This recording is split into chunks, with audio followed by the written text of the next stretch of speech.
Hello, everybody. So I'm really happy to be here today. Today I'm gonna make my sketch in English. So for the viewers, you will have the subtitles on your TVs. I just want to ask before I go, how many persons there are here, Bruno?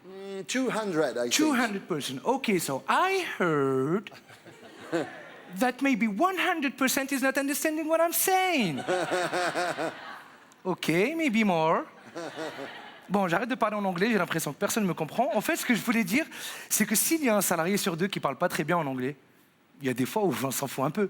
Moi, personnellement, je ne verrais pas un chef de chantier aller voir ces gars sur le terrain et leur dire « Écoutez, là, ça va très mal.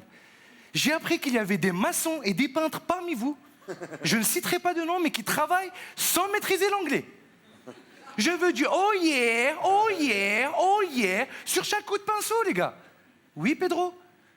Chef, c'est pas grave, on comprend tous par le portugais et l'arabe ici. Ça, c'est pour les travaux où on s'en fout un peu de parler en anglais. Mais dans le sondage, il est dit qu'un salarié sur deux dans tous les domaines ne maîtrise pas l'anglais. Alors imaginez que ce salarié, ça soit le traducteur d'une rencontre de président. Le gars, il peut te causer une troisième guerre mondiale. T'imagines, Hollande, Obama, « Hey, Mr. Holland, give me 5, what's the bullshit ?» Monsieur Obama veut que vous lui donniez 5 € pour un bout de shit, apparemment. Voilà.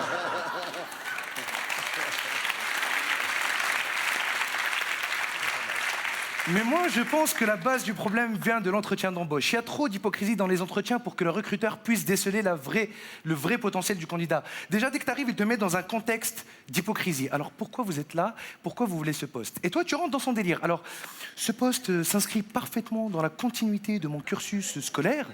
Jamais ton pote il va te dire pourquoi tu as pris des lasagnes. Tu vas lui dire écoute, ces lasagnes s'inscrivent parfaitement dans la continuité de mon cursus alimentaire. Et jamais tu vas dire ça. Et je pense sincèrement qu'après, quand le recruteur passe directement à la partie en anglais, il y a des fois où il faut le comprendre. Il faut voir le type de candidat qu'il peut avoir devant lui. Bonjour monsieur. Bonjour. Oui, alors je suis là pour le poste d'analyste financier. Oui, j'ai une expérience, je me suis occupé précédemment de la coordination de plusieurs institutions financières pouvant peser sur la conjoncture économique sectorielle, ceci pour une valorisation intrinsèque, sell-side et buy-side aussi. Je peux vous le répéter si vous voulez. On passe à la partie en anglais, d'accord?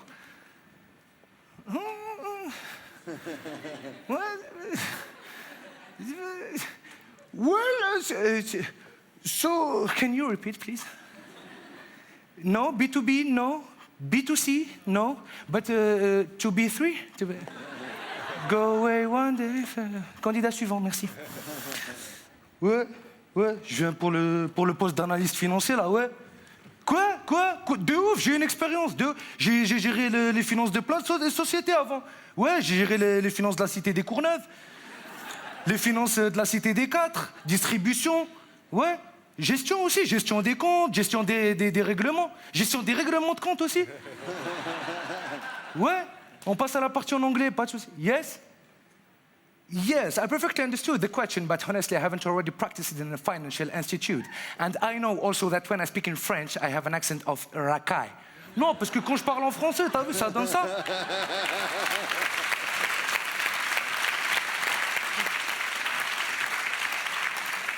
Quand je parle en français, ça donne ça, but when I speak in English, that's okay, yeah, that's fine.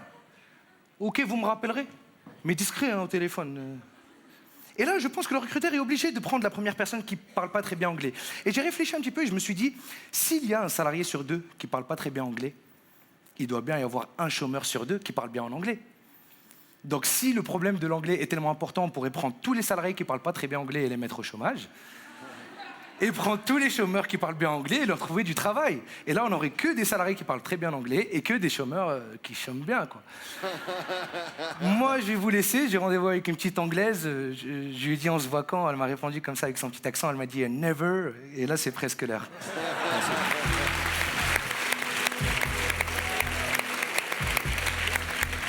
Il s'appelle Nidal. Great performance, Nidal. Are you happy about your show? So fucking happy now. Nidal, vous finalisez votre premier one-man show pour la fin de l'année, ça avance un peu? J'espère, ça avance assez bien. Et bon, on ira vous applaudir avec beaucoup de plaisir, parce que du plaisir, on en a pris en vous regardant, n'est-ce pas, Oui. Donnel? N'est-ce pas, Artus? Oui. Si je me mélange au bout d'un moment. Ouais, non, mais on si- se ressemble avec si Donnel. des- C'est ça, en fait, vous avez tellement de points communs. On est tellement proches. Tellement proches. Bon, Non, Artus, bah oui, moi j'ai pris beaucoup de plaisir. Bah, déjà parce qu'on voit qu'il en prend. Et donc à partir du moment où on voit qu'il en prend, eh ben, on en prend aussi. Hein. Donc voilà, tu t'es amusé, c'est cool. bien sûr, Merci. amusement partagé. On va découvrir les notes du jury. Alors, Grégoire. Bah écoute, bravo, c'est un beau passage. Tu as pris beaucoup de plaisir, tu es à l'aise, tu manies bien tu as très bien joué la thématique. J'ai trouvé que c'était très bien. Tu as même réussi à faire des jeux de mots avec l'anglais, entre l'anglais et le français, donc une belle maîtrise. Tu parles bien l'anglais en plus. J'ai vu, je sais pas comment est-ce que tu as appris par cœur ce bout ou tu es vraiment bilingue parce que c'était assez impressionnant. Je donc suis bravo, bilingue, ouais. t'es bilingue, ouais, bravo. Donc super, écoute, moi j'ai eu du plaisir, j'ai trouvé ça bien. Après. C'était un peu inégal par moment, mais vraiment, c'est des petits détails. Autrement, voilà, tu as livré un bon sketch, donc bravo. Je t'ai mis 13. Merci. 13 pour Grégoire Fureur. Catherine Barma. C'était très bien joué, il y avait une vraie présence. On était vraiment avec chaque personnage, tous différents les uns des autres. C'était très tonique. On était pris. On avait presque envie de le passer, hein, d'être face à ce mec pour qu'il vous embauche. Donc ça prouve que ça fonctionne et que ça marche. Donc j'ai mis 14. Merci. 14 pour Catherine Barma. Laurent Thibault. Oui, bravo. J'étais mitigé la dernière fois, mais là, je dois avouer que tu as pris du plaisir.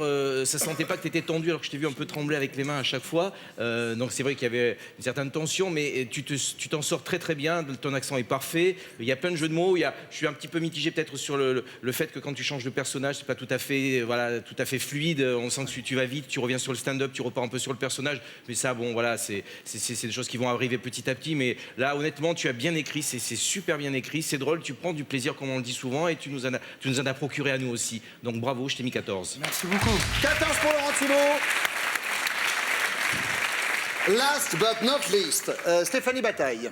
Voilà, bravo, parce qu'il y a d'abord beaucoup de travail et tu as envie. Et ça, vraiment, déjà, rien que pour ça, ça donne envie de t'écouter. Tu as une propension de passer un personnage à un autre. C'est travaillé, tu as soigné ton style, tout est très juste, la façon dont tu regardes tes interlocuteurs, tes différents interlocuteurs, quand tu te lèves et que tu repasses sur un autre personnage. J'ai trouvé ça, il y a du travail, c'est... Voilà, je trouve ça vraiment... je t'ai mis 15 et c'est très mérité. Merci beaucoup. 15 pour Stéphanie. Ce qui vous fait un global des notes concernant le jury pour vous, Nidal, ce soir, de 56.